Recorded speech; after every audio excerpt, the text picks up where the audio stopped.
This is CBC Nova Scotia News. Shock and fear. One of the teens who attacked Ahmed Al-Marak describes his final moments. Emergency top-up. Struggling libraries push for extra provincial money for their financial books. And up in the air, why a Cape Breton Midway's future is in limbo. The weekend is here, a quiet start to the weekend with mainly cloudy skies, and then our next system rolls in with more snow and rain. Your full forecast is coming up.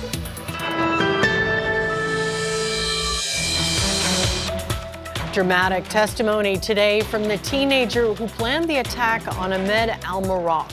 He told his youth court trial that he never expected the encounter to turn deadly, and he was shocked when it did.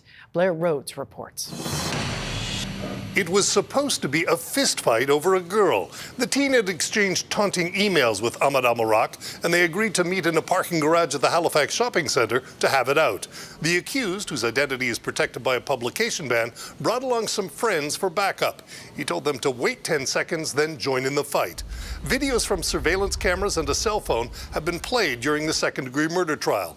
They show it unfolding exactly as planned. A one-on-one fight followed almost immediately by two more teens piling on Al-Marak.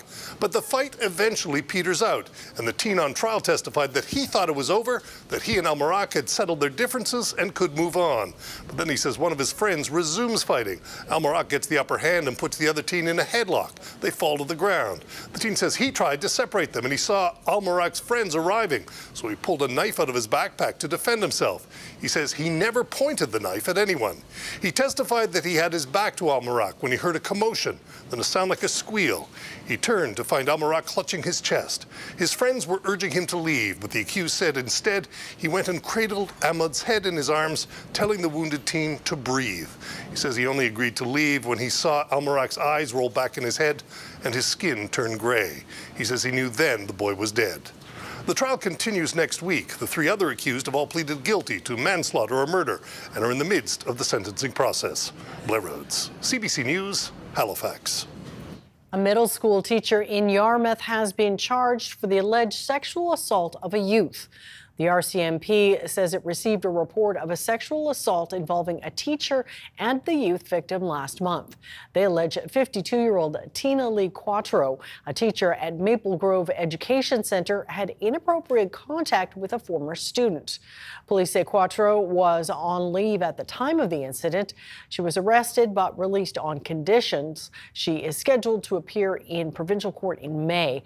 And the RCMP confirmed Quattro is still on leave from her job. Well, amid a trade war with the U.S., the latest employment numbers show Canada's job market took a major hit last month. StatsCan says the economy lost 33,000 jobs in March. It's the biggest one-month drop-off since the worst of the COVID pandemic 3 years ago. And it pushes the unemployment rate up to 6.7%. Most of the losses were in the wholesale and retail sectors. Nova Scotia bucked the trend. This province added a couple of thousand jobs, and its unemployment rate fell half a percentage point to just over 6%.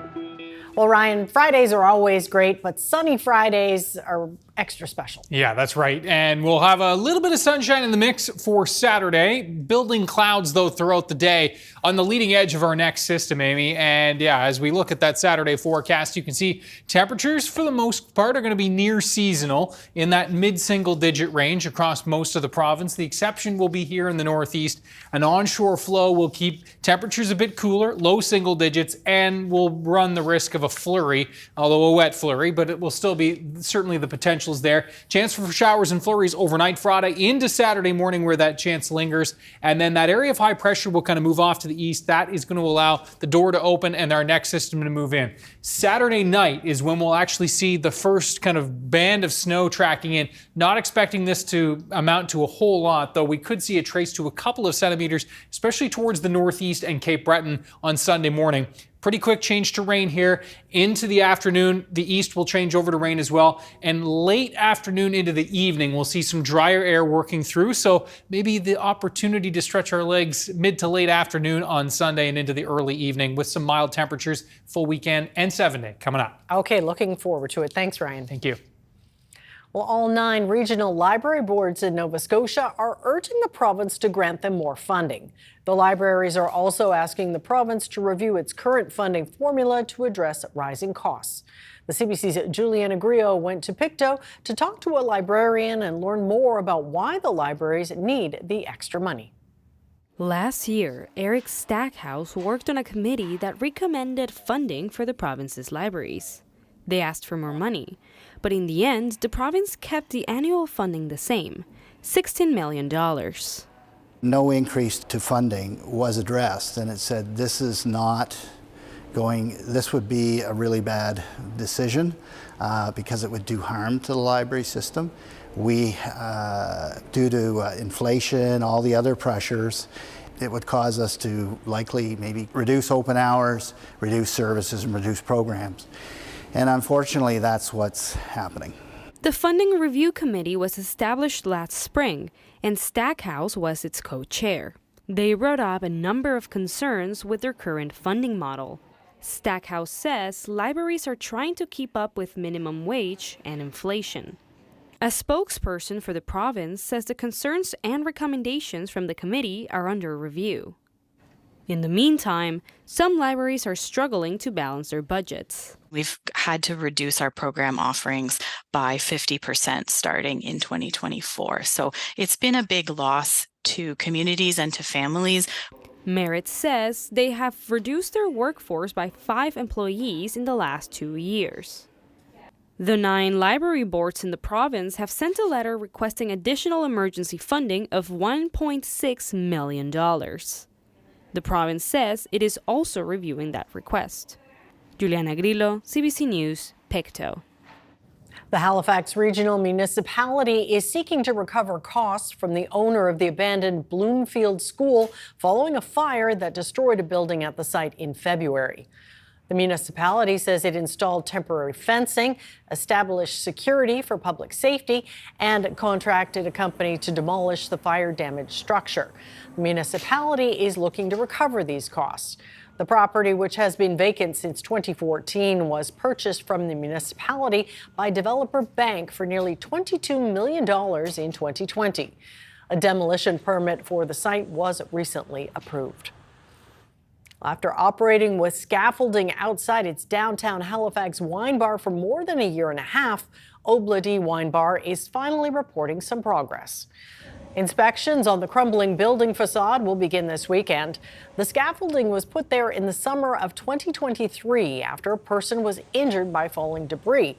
But in spite of repeated orders issued by HRM, the property owner has not completed the repairs. Obladi told us last month their business has been suffering because some people don't know they're open with scaffolding surrounding the bar.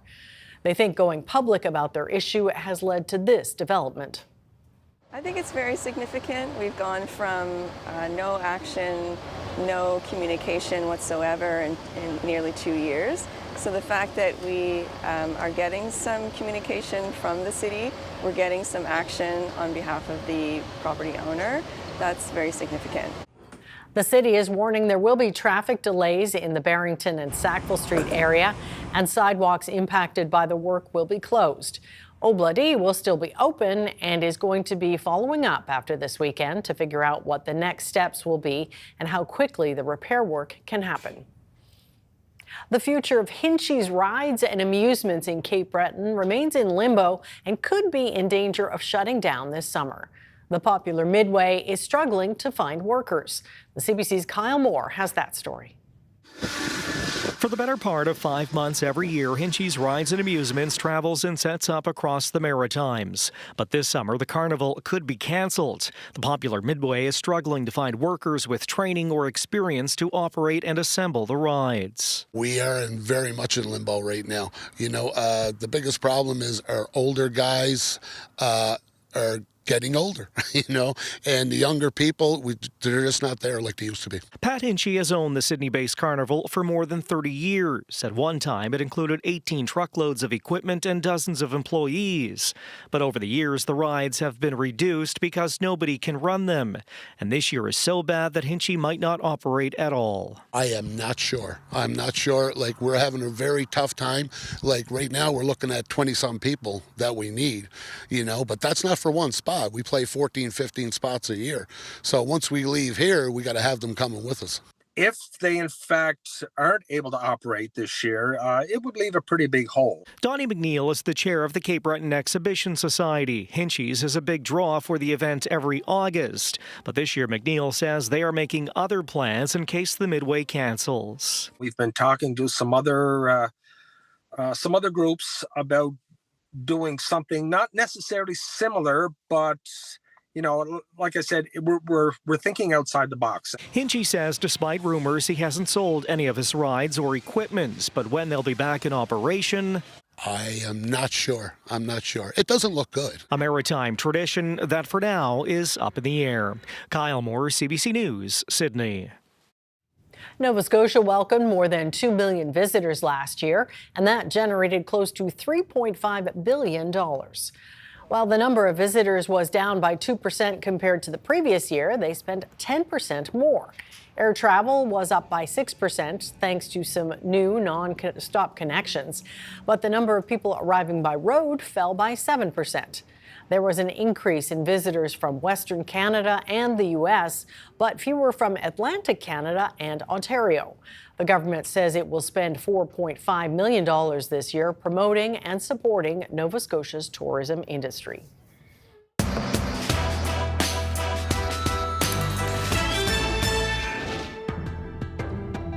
We're headed to the polls soon for what feels like a defining election in this country. But what are the issues resonating with young people in Nova Scotia? To hear the perspective of some younger voters, CBC's Information Morning gathered a panel of political students from Acadia University. Here's part of that conversation.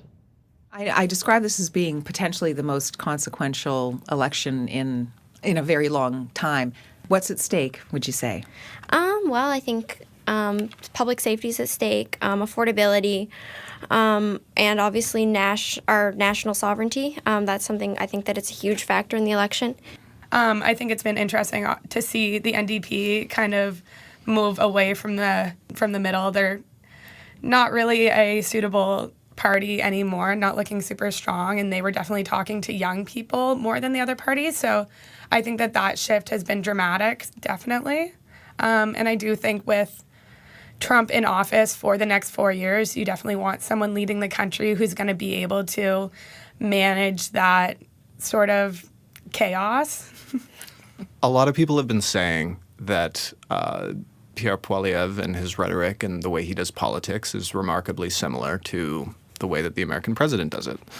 Whether you believe it or not, that's not my business, but that's how people feel. Now you're seeing Trump, he's blaming Canadians for all our problems and all their problems. All their problems, right? And so now I think it's become something very different. It's about being Canada, being our own country, and trying to fix our economy so that we can stand on our own feet, which has been a very, very interesting thing to watch unfold, I think. If I was speaking to a young voter, I would say, yes, it's so important to look at each party's platform, but to also look at the candidate. You're not voting for the prime minister candidate, you're voting for your local MP. So understand the difference between our provincial and federal elections, understand the system. Yeah, I would say get informed, really look at the issues yourself. Don't rely on social media posts. Look at the party's platforms yourself and see which party most closely aligns to your values and be part of the democratic process that we're so fortunate to have in this country. You want to look into the party a little deeper and see what they might do that's not necessarily outlined in that policy, see where their beliefs are and where a majority of their caucus stands on history certain of issues. Past votes, for example. Yeah, definitely looking at what kind of legislation they've introduced, things of that nature, I think are super important. If you spent any more than a half an hour in the past 3.5 years talking about politics, complaining about politics, what you'd like to see better, it takes less time than that to vote. Encourage your friends to vote rather than just not voting yourself. It's remarkably consequential.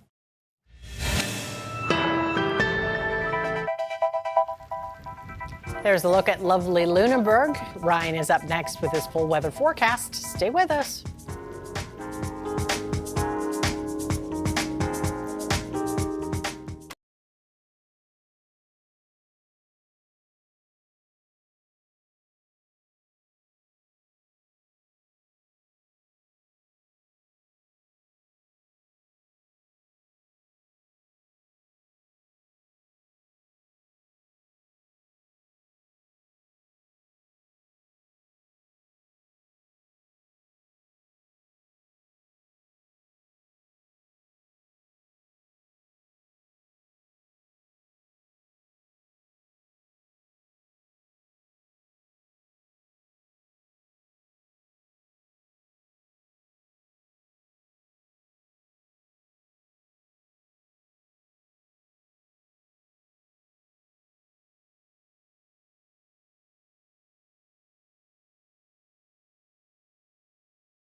All right, the weekend is here.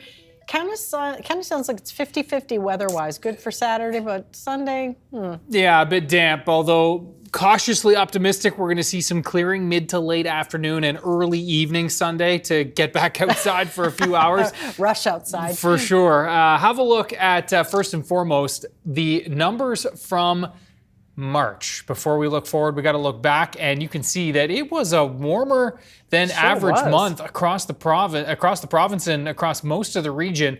In fact, top 10 warmest finish in some cases, especially Sydney, 5th warmest. Halifax Airport, it's 5th warmest on record. And yeah, precipitation slightly below average, but closer to average than it has been. So that's a little bit of good news there. And so we do still need some wet weather even after the latest round. And you can see temperatures fairly mild for today for this time of year. 15 at Shelburne. That was our hot spot today. And you can see temperatures 10 to 11 degrees and around the metro area, 13 at Keji. Not so warm in the Cape Breton region, near 3 degrees. Back down to the freezing mark. And again, that northerly flow is going to be what sets the scene really for Saturday as well. You can see the coolest temps here in the northeast, mildest in through the south and west. It won't be this mild in through the south and west on Saturday, but still we will see those differences with this type of a setup and a flow. Current winds sustained in the 10, 20, 30 kilometer per hour range, and we are looking at some gusts in the 30, 40, and 50 kilometer per hour range at this hour. And the winds are going to stay persistent from the north as we roll through tonight. Looking at some showers here through central areas of the province over the last couple of hours that have been sailing in from north to south. Those will continue into the mix, and we will look at a better chance of a shower or flurry in through the east as well over the next couple of hours. Quieter for Saturday, and then this is the next system, which is going to be pulling in not only with the milder temperatures, but some wet weather as well. And you can see the divide is really on here, the southeast U.S. into the 30s and single digits to the west of the front. Temperatures not too bad through Alberta. We're near the freezing mark in through the prairies right now. Now, as we look at the forecast for tonight, note that temperatures are going to be dropping to just below the freezing mark in most cases. We will see that chance for showers and then flurries ending overnight. For Saturday, clouds, stubborn flurry chances in the mix from the get-go. Cape Breton, the North Shore, better chance for some sun and cloud here for western and central areas in the morning. Into the afternoon, the clouds are going to build in here from west to east. Cape Breton in the east, still looking at that chance for a flurry into the afternoon. That cloud deck again continues to track in from west to east into the afternoon. 1 to 3 degrees is about as warm as it will get for the Cape Breton Island and into Guysborough, back towards Antigonish. Also New Glasgow, Tatamagouche, 1, 2, 3, maybe 4 degrees inland for that North Shore. A better chance for 4, 5, and 6 degree temperatures into the central areas of the province and into the west. Light easterly flow setting up into the afternoon will keep onshore temperatures cooler for the South Shore, but into the 7 and 8 degree range for inland areas. Now for Saturday night, there's really not much in the way of snow on the leading edge of this until it really fills in Sunday morning. And this is our best chance of seeing some light accumulation will be Cape Breton and the North Shore. So a heads up on that. If you're traveling early Sunday morning, we could see maybe a trace to a couple of centimeters, but a pretty quick change over to rain. By mid-morning, we're likely transitioning here in through the metro area, though be mindful that early Sunday morning travel could be a bit slick. And then the rain. And that will then push into the eastern areas with temperatures rising through the midday time period for Cape Breton. And note here, mid to late afternoon, as I said, early evening, starting to at least see the rain departing and maybe even some sun breaks starting to come in with temperatures still remaining quite mild for late day Sunday. So that is hopefully a chance we can get out and stretch our legs. Now for Monday, a system sliding just to the south appears that it will do just that, slide just to the south. So we've just got clouds in the mix for Monday. We'll watch that over the next couple days, could creep north. Showers and flurries in the mix for Tuesday, clearing through Wednesday. Better chance of some sunshine into Thursday and Friday. Amy. We'll take the sunshine. Yes. All right. Thanks for that, Ryan. Thank you.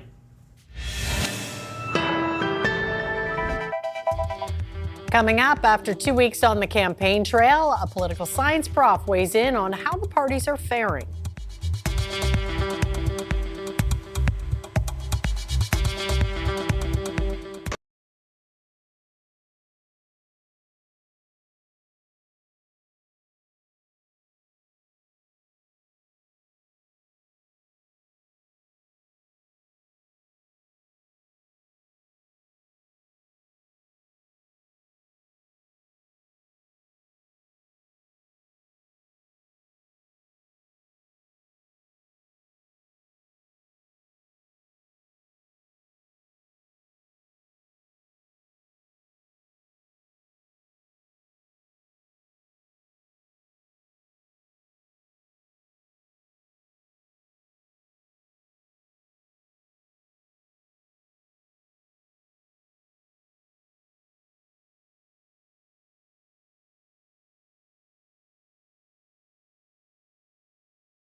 Week 2 of the federal election campaign is coming to a close, and for a look at some of the events shaping the race, I'm joined by Tom Urbaniak, a political scientist at Cape Breton University. So, of course, one of the biggest news stories this week were the tariffs announced by the U.S. president. Canada mostly spared this time around, with the big exception being the auto sector. I'm just wondering, what do you make of the response from the party leaders to this latest trade war move? Well, Amy, the Trump threat, broadly speaking, continues to hang over this election campaign and to hang over the country. There is a lot of fear and anxiety. And even if we were spared this new layer of tariffs with the other ones still in effect, what Trump has done essentially is declared war on the international trading and commerce order. And that is going to affect us significantly in the months and years ahead. There is a very good chance of a global recession now, and that will, of course, affect Canada. And then, of course, we have to deal with the tariffs that he has imposed and a potential renegotiation sooner than anticipated of the Canada-US-Mexico agreement.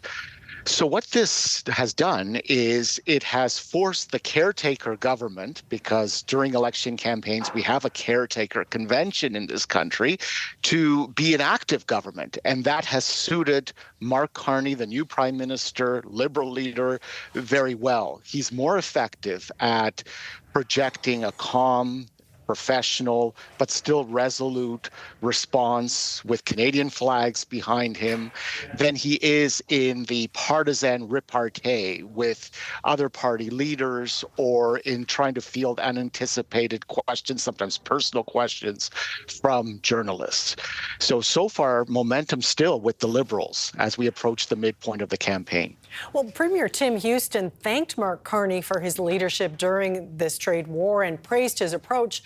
Does it surprise you that a progressive conservative premier would give that kind of credit to a Liberal leader in the middle of an election campaign? I noticed that as well in Premier Houston's statement, and it doesn't surprise me in this case, because if we take the larger view, we have literally seen Tim Houston and Doug Ford, two PC premiers, working together. They've even gone to the same meetings in the U.S. together, the two of them. And their refrain, their tone with respect to the federal government is similar. For Tim Houston, it's a bit of a change from the provincial election campaign of last November, and certainly from the by-elections, the provincial by-elections that happened about a year before that, where Tim Houston ran against the federal Liberals, ran against Justin Trudeau. But we're not seeing that now. We're seeing signals from the PC governments in Ontario and in Nova Scotia that they think they can work just fine with a federal Liberal administration. And part of that is because Pierre Poilievre has frankly not done a lot of outreach to conservative counterparts at the provincial level. I mean, I was astounded to learn that the call that Pierre Poilievre had with Doug Ford just a couple of weeks ago was the first time these two individuals had this sort of conversation. And that did not actually reflect very well on Pierre Poilievre. Well, the polls right now are pointing to, as they stand, of course, it's not election day yet, 9 Liberal seats and 2 Conservative in Nova Scotia. And I'm just wondering, how much do you think voters are influenced by what they're hearing and seeing in the polls? So local campaigns do matter. Traditionally in Nova Scotia, local candidates do matter. If a star candidate or an incumbent is offering somewhere, that usually counts for a bit of a bump. And then there are sort of very granular local issues that do surface at the constituency level in Nova Scotia. And sometimes the seat projections might miss some of these granular factors. This time, however, the election campaign is being overshadowed by questions of leadership. Who can stand up for Canada in the face of the Donald Trump threat? The economic war that he has launched against this country and now against most of the rest of the world, and his very recent still, although not in the immediate past few days, comments about making Canada the 51st state. This has people very rattled, unsettled, economically anxious, but also just emotionally worried about the future of our country. And so that is overshadowing everything. And that is why you're seeing in the polls overall a sort of consolidation of support around the leading two parties for now, the Liberals and the Conservatives, and support draining away from the NDP and from the Bloc Québécois. All right. Well, there's about 3 more weeks to go, so a lot can happen between now and Election Day. We really appreciate your insight and your time. Thanks so much. Thanks so much, Amy.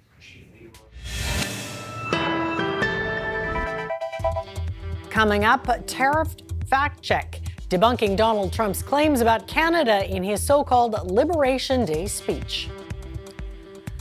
And shingles vaccine. New research suggests people who get the shot are less likely to develop dementia.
Welcome back. It was another day of precipitous drops in global markets following Donald Trump's wide-ranging tariff announcement this week.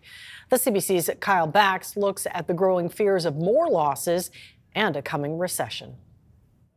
Trillions of dollars wiped from world markets as American tariffs are met with counter tariffs from around the globe. China, first row. The brewing trade wars now escalating and threatening to sink much of the world into a recession. The market woes will hurt many people's investments and retirement funds. This is dramatic in terms of what's going to do for growth, for cost, for, I think many of these companies. And that's why it continues to be the most absurd thing I've seen on Wall Street covering stocks 25 years. What drives stock prices is profits. And businesses are looking at their balance sheets and saying, my costs are going up because of these tariffs. And I think my orders are going to go down because consumers aren't going to be buying as much. And that dims profits, and that's what we see happening in the stock market right now. North American markets crashed Thursday, falling about 5%. Today, another plunge. The main reason is China retaliating with its own tariff of 34% on U.S. goods, further intensifying tensions between the world's two largest economies. This major sell-off is driven by global growth, which does have implications on Canada. And the reason why it has implications on Canada, one of the largest tariffs was against China. Right. The second biggest economy in the world. That will have an impact on growth here as well, too. Some market players are now warning this isn't the bottom, with further fallout expected from the trade war around the globe. Kyle Bax, CBC News, Calgary. Foreign Affairs Minister Melanie Joly has put her re-election campaign on hold and is taking part in NATO meetings in Brussels. The members are there to discuss the future of the alliance and Russia's war on Ukraine. But Donald Trump's trade war and tariffs also loom large. The CBC's Crystal Gamansing reports. NATO foreign ministers in Brussels were keenly focused on security and unity, a pressure point this time around that included NATO's biggest player, U.S. The universal tariffs imposed by U.S. President Donald Trump and their impact on global economies and security, said Canada's Melanie Joly, can't be ignored. They want to do things differently, and we understand that. And that's why we will seek to make sure that we get to an agreement on trade, but also on security, because both cannot be siloed. NATO countries are being urged to spend more on defense. Canada and others have committed to doing that, but now there's the added economic pressure. NATO Secretary General Mark Rutte sidestepped questions about tariffs. He did, however, respond to a question about Article 2 of the NATO Treaty, where nations are to promote conditions of stability and well-being for the benefit of the alliance. I don't think this is in breach of Article 2. No, I don't think so. We have seen in the past many examples of differences of view, of fights over tariffs. This has happened before without that being in violation of Article 2. While economic issues added a level of tension, leaders were united in seeking action on ending the war in Ukraine. The prospect of peace and ongoing efforts, something U.S. Secretary of State Marco Rubio spent a good deal of time addressing. To me, at the end of the day, what's going to matter here is whether we're going to move towards peace or not. If peace is real, we will know soon enough. If they're not interested in peace, we will know soon enough, and we'll make decisions on the basis. I hope they are real. Rubio said he is hopeful a deal can be reached, but would not say if the U.S. would be willing to impose a timeline on Russia. That was something other NATO nations had requested. Crystal Gamansing, CBC News, London. U.S. President Donald Trump faces regular accusations of distorting the truth in his tariff campaign. The CBC's Jonathan Gatehouse separates the facts from the fictions. Donald Trump was claiming the United States subsidizes Canada to the tune of $200 billion a year. This is a claim that Trump has made before, and it's not at all accurate. First of all, he's talking about the balance of trade, the difference between imports and exports, not a subsidy. And the trade deficit that the United States has with Canada is nowhere near $200 billion a year. According to the Office of the United States Trade Representative, the U.S. goods trade deficit with Canada was $63.3 billion in 2024, down from $64 billion in 2023. And that deficit is largely tied to oil prices, rising and falling with the market. That's because energy, oil, natural gas, and electricity accounts for about 1/3 of the goods Canada sends south. So if you remove energy from the equation, then Canada actually has a trade deficit with the U.S. Trump also complained that Canada imposes 250 to 300% tariffs on many American dairy products. Those tariffs do exist, but only in theory. They've never been applied. And contrary to what Trump is suggesting here, American access to Canadian dairy markets has actually been growing, with the value of imports from the U.S. exceeding $1 billion for each of the past 3 years. That's a 55% increase from 2020. The tariffs exist notionally to prevent the U.S. producers from flooding the Canadian market. The scale of U.S. dairy production is massive, with Wisconsin alone producing 3 times more cheese each year than Canada does. And they would only ever come into play if agreed upon import quotas were exceeded. And here's something that's important to note. This is all spelled out in CUSMA, the North American Free Trade Agreement that Trump renegotiated during his first term. A deal that Trump hailed as a major victory for the United States at the time. But in his so-called Liberation Day speech, Trump claimed that the U.S. was at its wealthiest between 1870 and 1913. What he terms as the golden age of tariffs before the introduction of income taxes. That's a claim that Trump has made repeatedly, but again, it's just not true. If you look at national wealth as measured by GDP per capita, the U.S. is now 6 times richer than it was in 1913.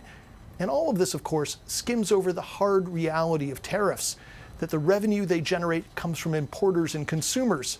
So at the end of the day, Americans will be paying more and have less money left in their pockets. Jonathan Gatehouse, CBC News, Toronto. All 5 federal party leaders are campaigning in Quebec today. Right now, Mark Carney and the Liberals hold a sizable lead in Quebec. But as Olivia Stefanovich tells us, Carney's challenges with the French language are an enduring issue for him. The day after taking part in interviews with Radio-Canada, all 5 federal party leaders are here in Quebec, campaigning in the battleground province with 78 seats up for grabs. So far, the Liberals have a significant lead in the polls, despite notable gaffes from Liberal leader Mark Carney, who was asked by Radio-Canada last night to rate his spoken French. He gave it a 6 out of 10. Then at a press conference earlier in Montreal, Carney tried to laugh off a question about whether he's getting bad advice about Quebec or just not listening. I don't know, Stephen, am I getting lousy? Look, the question was asked a moment ago, and let's go to this issue of the Quebec is both a distinct society, and the Quebec people are distinct, a distinct nation within Canada. One does not negate the other. So I take issue with the premise of your question. Carney's biggest competition, the Bloc Québécois. The Sovereigntist Party is seizing on Carney's French language flubs and trying to convince Quebec voters that he just doesn't understand what it means to be Québécois. The attacks so far don't seem to be sticking, and with Carney heading west over the weekend, his next big test in this province will likely come at the French language leaders debate, when he will not only face off against Bloc Québécois leader Yves-François Blanchet, but also Conservative leader Pierre Poilievre, who's proven that he's much more comfortable speaking the French language than Carney. But if he wants to form the next government, Poilievre will not only have to hang on to his Conservative seats in Quebec, but also grow in this province. So too will the NDP. But that's a bigger challenge for NDP leader Jagmeet Singh as he tries to hang on to his one and only NDP seat in this province. Olivia Stefanovich, CBC News, Montreal.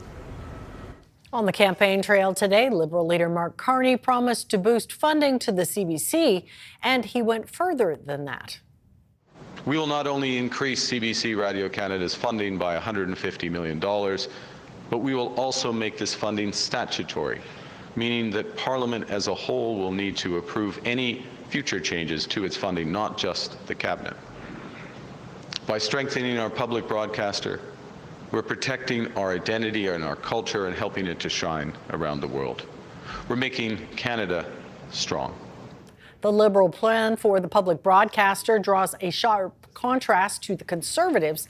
Leader Pierre Poilievre says he would defund the English part of the CBC, but not touch Radio-Canada.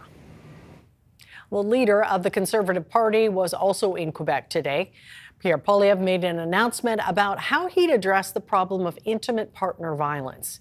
He says he has a 3-part approach. 1, we'll create a new criminal offense for assault of an intimate partner. This will deliver tougher sentences for those who do domestic violence. 2, there will be jail and not bail as a default for people who are accused of domestic violence, so that they cannot be released on the street and re-offend against their victims. 3, we will end the senseless practice of downgrading murder of an intimate partner to manslaughter simply because the murderer claims that it was a crime of passion. Poilievre says that if the Conservatives form government, the murder of an intimate partner or child would be treated as first-degree murder. Meanwhile, NDP leader Jagmeet Singh is targeting corporate tax loopholes. Singh accused the firm Liberal leader Mark Carney used of being a major beneficiary of those loopholes. Well, Mark Carney, his position sadly, as the chair of a large corporation, Brookfield Investments, that while he was there, they avoided paying over $5.3 billion in taxes. $5.3 billion. What does that mean? Singh announced 3 policy planks: a review to eliminate tax loopholes, the cancellation of certain agreements with countries he described as permitting tax havens, and a requirement for companies registering abroad to demonstrate an economic purpose before receiving any tax break. Well, there's new research that shows getting the shingles vaccine could significantly lower your risk of dementia. Christine Birak breaks down the findings. It's a vaccine for shingles. Now scientists say there's more evidence it can lower the risk of developing dementia by as much as 20%. It would have huge implications for dementia care and also for research into dementia and the causes of dementia. A new study published in the journal Nature looked at over 200,000 older adults in Wales for 7 years. In 2013, a shingles vaccine was offered to those who were age 79 but not 80. This unique rollout gave scientists a chance to go back and compare 2 nearly identical groups, one vaccinated, one not. This is a landmark study. Researchers found the vaccine reduced the probability of a new dementia diagnosis by approximately 1/5, with the strongest effect in women. If you consider over the past decades we've had nothing that affects dementia or prevents it, a 20% reduction is a major step in the right direction. Researchers aren't sure why the shingles vaccine may be protective. They do know shingles is a painful rash caused by reactivation of the chickenpox virus in a person's system. One theory is just by preventing shingles, it prevents this inflammatory event that might contribute to inflammation in the brain and the development of diseases like dementia. And to think that there's an added benefit, that's pretty amazing.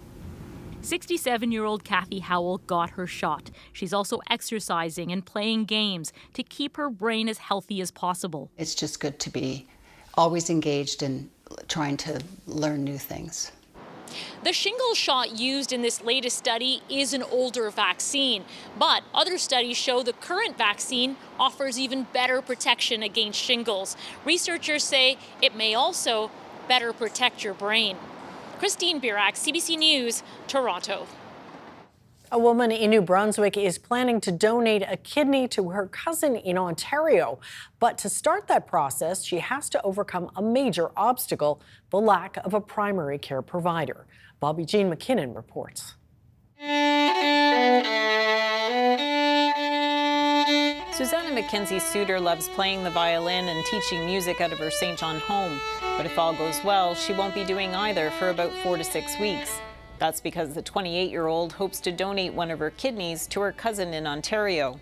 I don't really have the words to say what this means to me. Mackenzie Smith has a genetic form of chronic kidney disease. Based on my trajectory and based on the pattern that they've seen, especially over the last year, they're predicting within the next 2 or 3 months, I would be in full kidney failure. Susanna didn't hesitate to offer one of her kidneys, but faced an obstacle she didn't expect. She can't donate or even get tested to see if she's a good match without a family doctor or nurse practitioner. I was very surprised because I know there's such a shortage, especially out here in Atlantic Canada. So that was a big shock, and I definitely felt quite frustrated. She was told potential living donors must have a complete medical checkup to confirm they're healthy enough to donate and require annual checkups after they donate. Yeah, it is quite an obstacle, and I think for other people as well who would maybe want to donate, like that's a huge obstacle. Her partner recently lost his doctor to retirement, and the nurse practitioner she had left the province a year ago. Since then, like thousands of other New Brunswickers, she's been on the wait list. I think I called 14 different clinics, and a lot of them wouldn't even really let you finish the sentence. They're like, sorry, we're not taking any new patients, we're absolutely booked. Now, after weeks of scrambling, Susanna has an appointment with a doctor found through a friend and will undergo the screening process shortly after. If I can help, I would like to, and I would hope that someone would help me if I was in a similar situation. Bobby G. McKinnon, CBC News, St. John. Canadian and U.S. stock markets sank for a second straight day, marking even sharper losses than Thursday as Donald Trump's tariffs stir recession fears among investors. Here's a look at where things closed as we head to break.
of felt like spring was on the rebound today Yeah. with the warmer temperatures and sunshine. Yeah, that's right. And still spring-like on Saturday, albeit cooler than it was today in most places anyway. Temperatures kind of riding that to mid-single-digit mark. Milder on Sunday with the price tag of some wet weather, but maybe late day clearing. We'll run you through the timeline one more time. Have a look at our viewer picture of the day, and this perhaps a good spot to stretch your legs and get outside. Laurie Provincial Park, a great spot. Oh, that looks lovely. Blue skies. Big blue sky. The Winston family, if you're there tomorrow, it won't be quite that blue, the sky, but certainly some breaks of sun as we walk you through this timeline one more time. So a few flurries in the east. You can see that on Saturday. Mix of sun and cloud for western and central areas in the morning on Saturday, even into the early afternoon. Then that cloud kind of building in. We will see those temperatures kind of in the mid-single digits for most, mildest in the south and the west.